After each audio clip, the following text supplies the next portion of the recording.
paz do Senhor Jesus, minhas irmãs e meus irmãos, tudo bem com vocês? Eu espero que sim, que todos vocês estejam bem.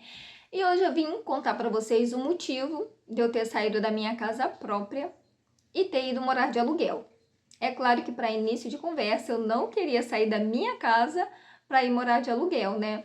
Acho que ninguém quer fazer isso, mas houve um motivo.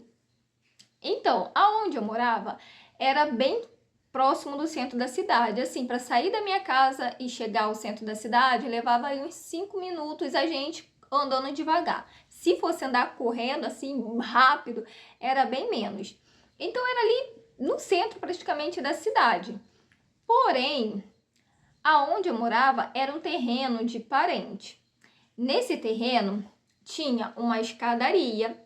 A primeira casa era a casa do avô do meu marido, a segunda casa era do tio do meu marido e a última casa, que ficava mais acima, era a minha casa onde eu e meu marido morávamos. Só que só tinha uma passagem, um lugar de servidão, aonde meu marido tinha que passar, né, até chegar na nossa casa. Então a gente passava primeiro em frente à casa do avô do meu marido e em frente à casa do tio do meu marido também.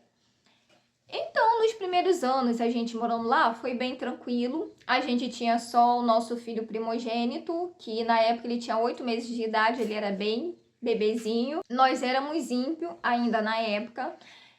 E nos primeiros anos, ali, vivendo ali, foi bem tranquilo. A gente vivia super bem em questão de alimentação, em questão de vestes. A gente tinha sempre condição de poder comprar, de ter uma boa alimentação, porque a gente não pagava aluguel, né? E foi tudo tranquilo assim no início. Foi um pouquinho difícil para mim me adaptar a morar lá, porque eu não estava acostumado a subir escadaria, né? Mas eu consegui me adaptar.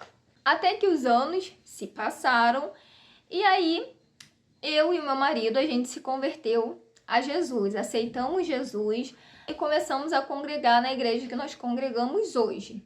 Aonde começou todo o problema. A partir do momento em que a gente se converteu, começou algumas implicânciazinhas da parte dos parentes do meu marido.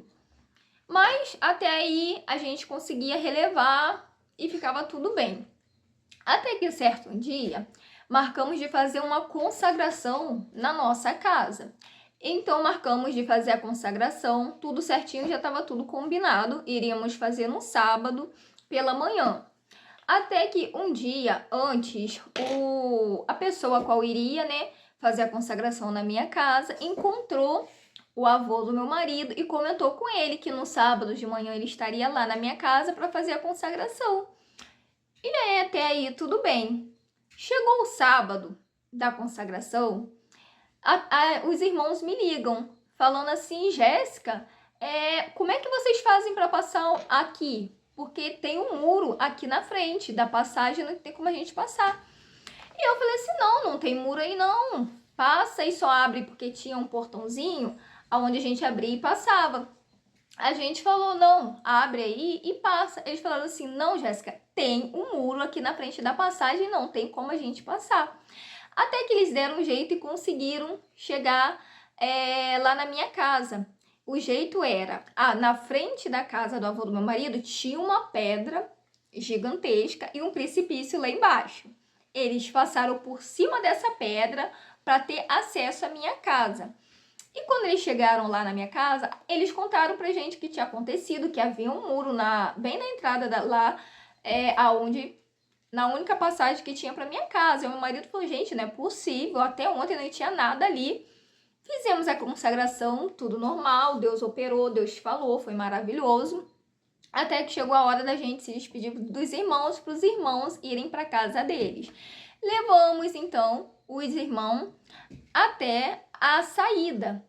Irmãos, quando eu cheguei em frente da casa do avô do meu marido, eu não acreditei. Eles construíram um muro no único lugar de passagem que tinha, para que os irmãos não fossem na minha casa fazer a consagração. Detalhe, eles construíram o muro à noite para que de manhã não tivesse como eles passarem e ter acesso na minha casa. Eu e meu marido ficamos perplexos. Nós não acreditamos, irmãos, no que a gente estava vendo. Até aí, tudo bem. E nessa época, eu estava grávida de 4 meses. Eu já estava com a barriguinha bem crescida. E a gente não acreditou no que a gente estava vendo. Só que nós não chegamos até o avô do meu marido e perguntamos quem tinha construído. E também não chegamos ao tio do meu marido e perguntamos. Quando a gente foi passar um certo dia ali, no dia seguinte, a gente foi passar ali e demos de cara com o avô do meu marido e ele falou assim: olha, foi o fulano de tal que construiu esse muro aí. Aí o tio do meu marido chegou e falou: não, foi o fulano de tal, que é o avô do meu marido, que construiu o muro aí. E eles ficavam jogando um pro outro. Como nós tínhamos acabado de nos converter, nós não tínhamos muita sabedoria. Então a gente resolveu não questionar ninguém ali e deixou por isso mesmo. Porém, eu estava grávida, irmãos.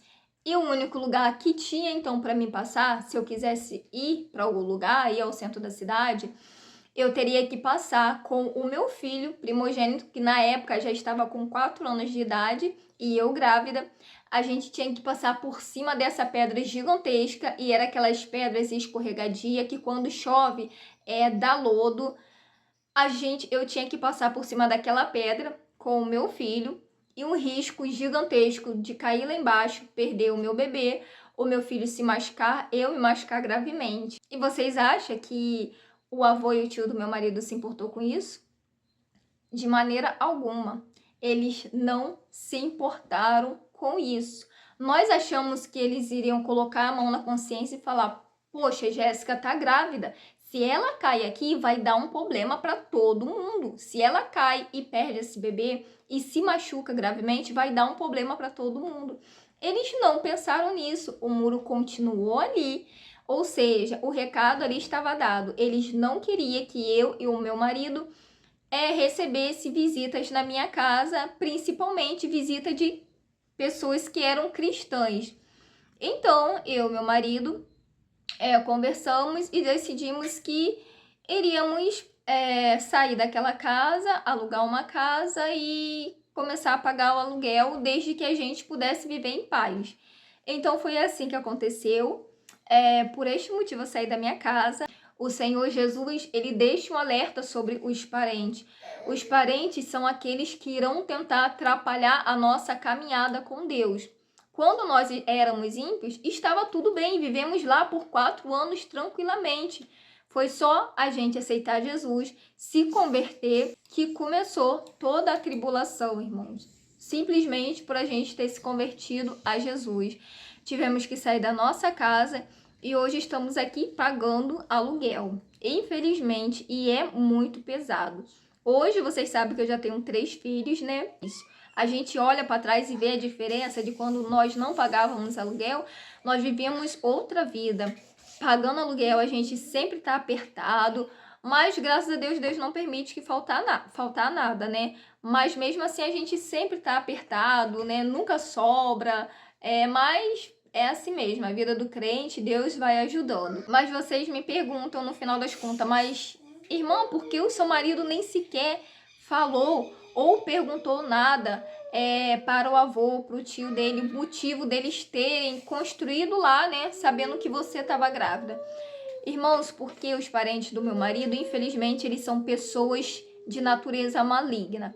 Eles têm uma mente maligna. São pessoas que não dá pra gente conversar. Então a gente sabia que se a gente tentasse falar algo, só iria piorar o problema. Então decidimos deixar pra lá, abandonar a nossa casa, alugar uma casa e vir morar de aluguel. Foi o que a gente fez. Não é fácil, não tá sendo fácil, mas eu tenho fé em Deus que um dia Deus vai abençoar e a gente vai conseguir, enfim, comprar a nossa casa, fora de terreno, de parente, longe de parente. Vamos viver a nossa vida com nossos filhos e com Cristo à frente das nossas vidas. Eu quero deixar uma meditação para os irmãos que talvez esteja passando por algum tipo de tribulação na sua vida causada por pessoas, causada por parente. Eu tô aqui com a minha Bíblia aberta em Romanos, ó. Minha Biblinha está aberta aqui, ó, em Romanos, capítulo 12 e versículo 19, que diz assim: Não vos vingueis a vós mesmos, amados, mas dai lugar à ira, porque está escrito: minha é a vingança, eu recompensarei, diz o Senhor.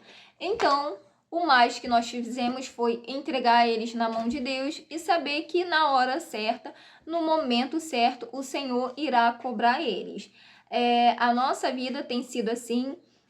Temos tentado, de todas as maneiras, viver a nossa vida, cuidar de nossos filhos e servir ao Senhor Jesus Cristo, longe de parente, sabendo que aqueles que tentaram nos prejudicar de alguma maneira, o Senhor tomará vingança por nós. Está na mão de Deus, dele é recompensa e ele irá recompensá-los pelo que eles fizeram conosco.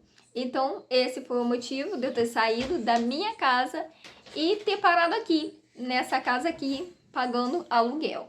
Então, eu aguardo vocês, irmãos, no próximo vídeo. E lembre, se você está passando por isso, entrega essas pessoas na mão de Deus que têm tentado prejudicar vocês e deixa o Senhor Jesus tomar vingança, porque o nosso Deus nunca falha e a vingança dele é muito, muito melhor do que a nossa. Amém? Então fiquem todos na paz do Senhor Jesus. Até o próximo vídeo. Tchau!